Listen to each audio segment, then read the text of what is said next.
Jewish learning venture, and I'm going to talk to you today a little bit about what we've learned about families in the American Jewish community today and why things look a little different than they used to. We all already know that the world is changing all the time and is quite different. We're reminded of it about every day when we wake up, right? So what I'd like to do is just focus in on 3 key ways that families look different today than they used to. First, the American Jewish community is more diverse today than it has ever been before. And families today are objectively busier than they have been before. And third, let's see if my clicker will work. Third, families are used to living in a world where we can customize what we want, when we want, and where we want it. So let's talk about diversity. We all know that intermarriage is one of the parts that has created diversity in our community. And the rate of intermarriage has been on the rise for my entire lifetime. But one of the things that's different today is that many of us, like me actually, are the adult children of those intermarriages. And we now are parents and raising a generation. We also see that there's a lot more diversity in terms of racial and ethnic backgrounds, in terms of same-sex marriages, in terms of single-parent households, in terms of blended families, and the ages of parents have changed, as many parents are choosing to begin their families later. So we see a larger range in the ages of those families. So, clicker's a little too good. Okay. This is the Fradkin family. I want to tell you a little bit about who these guys are. So we have Debbie over toward the left. Debbie is the adult daughter of an intermarriage. Her mother was Jewish, her father was Catholic. And this is Mike, and he was raised Jewish. And now they're raising these 2 great boys. This is their youngest son, Ethan's bar mitzvah, to love and appreciate their multiple heritages. And this is the Katz Love family. And Sarah Katz was raised Jewish, and David was not. He was raised in a Lutheran household. And today, he doesn't himself identify as Jewish, but he is very lovingly and very actively raising his children as Jewish, and they belong to a congregation here in Philadelphia. This is the Baron Benyakar family. Danielle is from Uruguay, and Yvonne is from Colombia. And they're raising their daughter, Sarah, in Elkins Park. And there's one more important piece to think about when we think about diversity. Sarah is on the autism spectrum. And we've seen that this is an important part of the diversity of which we have to pay attention to and is changing in our community. In 2000, the rate of autism spectrum disorder diagnoses was 1 in 150. And last year they announced it was 1 in 59. So what that means for those of us who work with families, what that means for those of us who are leading the Jewish community, is that we must equip as many of the people as we can with the ability to best include and love and care for all of our children of every kind of ability. So you can see that really, truly, the Jewish community in America is really much more diverse today than it has ever been before. So let's take a look at number 2, at busyness. We're really busy today. Family life has always been busy. That's not news. But it is true today that families are actually busier than they used to be. So first of all, it's more likely that a child will grow up with 2 working parents today than it was in years past. So already busy.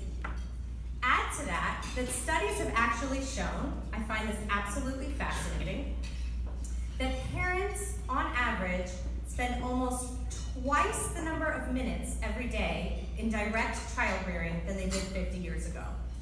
So we're spending more time at work and more time directly with our kids. And our children are in tons of activities. We know that. but activities have also changed. They require more days, they require more commitment, they're more competitive. And we know that the ages of when children join these activities is getting younger and younger. 40% of children in the preschool age range are in sports today. So what does that mean for our families? This is the Brownstein family. And Ilana is at 10 too, or actually in the back tonight. So I really want to thank you guys for letting me put you up on the screen.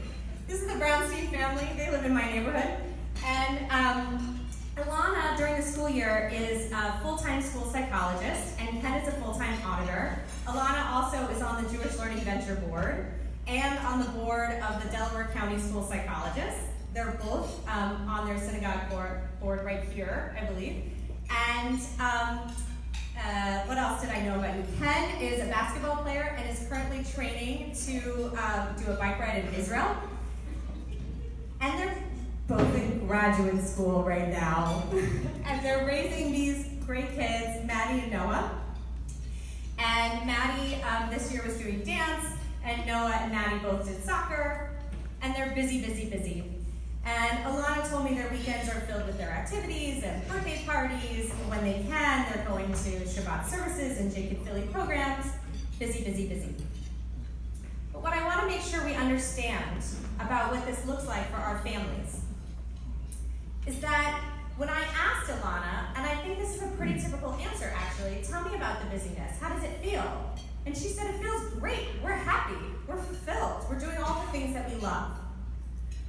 So the point of the busyness is not a criticism or that we should somehow try to do something about that, but rather those of us in the Jewish community leading our engagement need to think about how do we make ourselves more accessible amongst all this busyness. The logistics of Jewish engagement have drastically changed. So today, point number 3. We're used to living in a world where we can get what we want, when we want, where we want, right?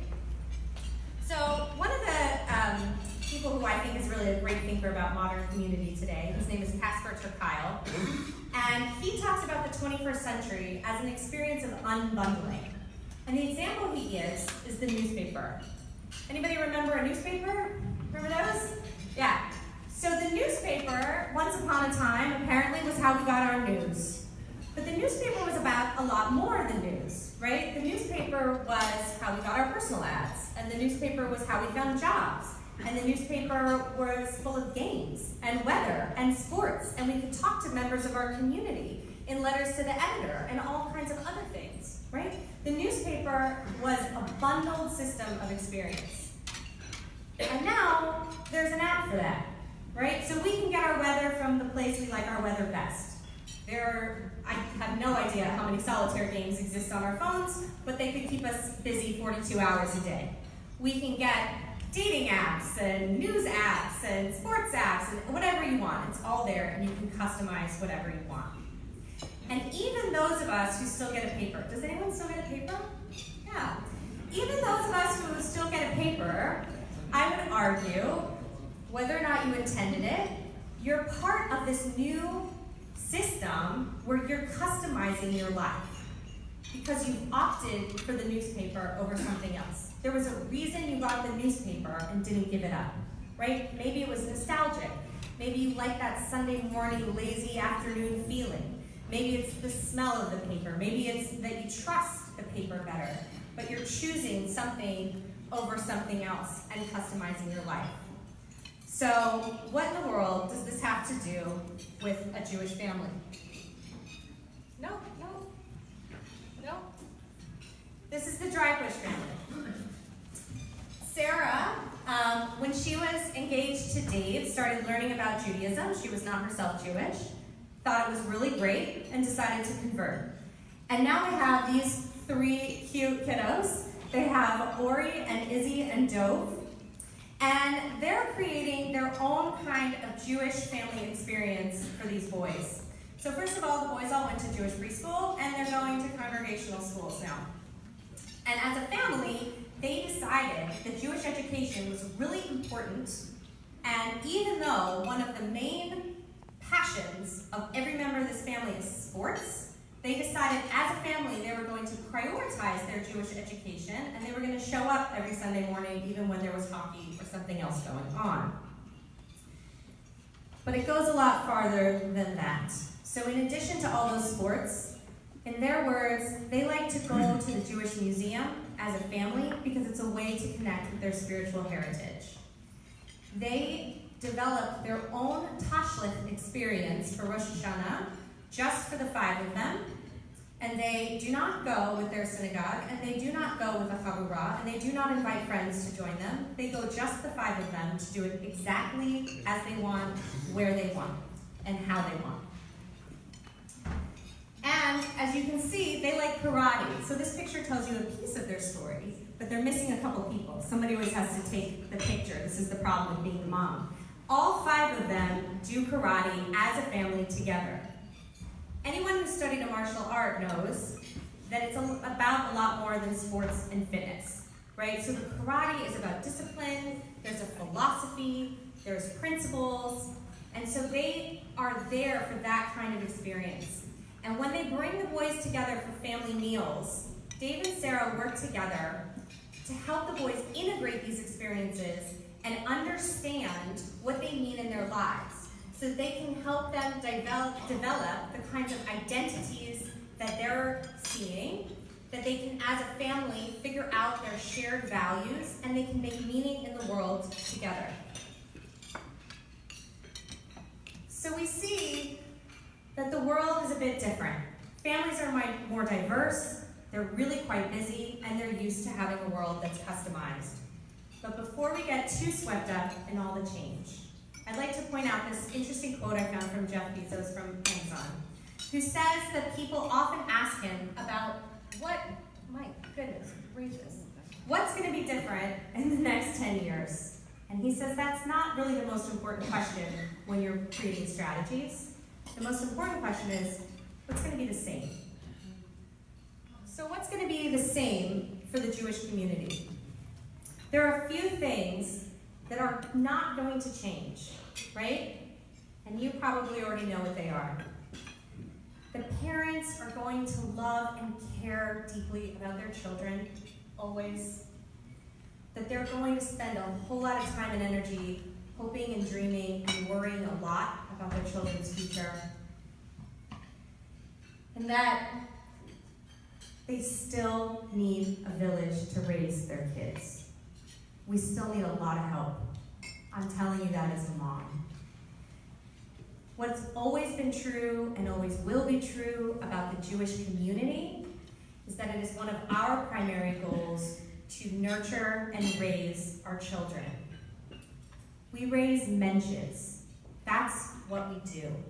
So therefore, it's our job as leaders in the Jewish community to rethink what that village will look like for them in the 21st century. We need a new kind of village because the purpose is still the same. It's still about raising children. It's still about nurturing them. It's still about loving them. And now we need a new kind of village. So my slides will go at some point, but that's really the point. A new village that will make lots of room for all the diversity that we have and all the diversity to come, that allows for all the busyness and makes lots of room for families to do, and that allows them to customize their experience to make meaning and relevance for themselves.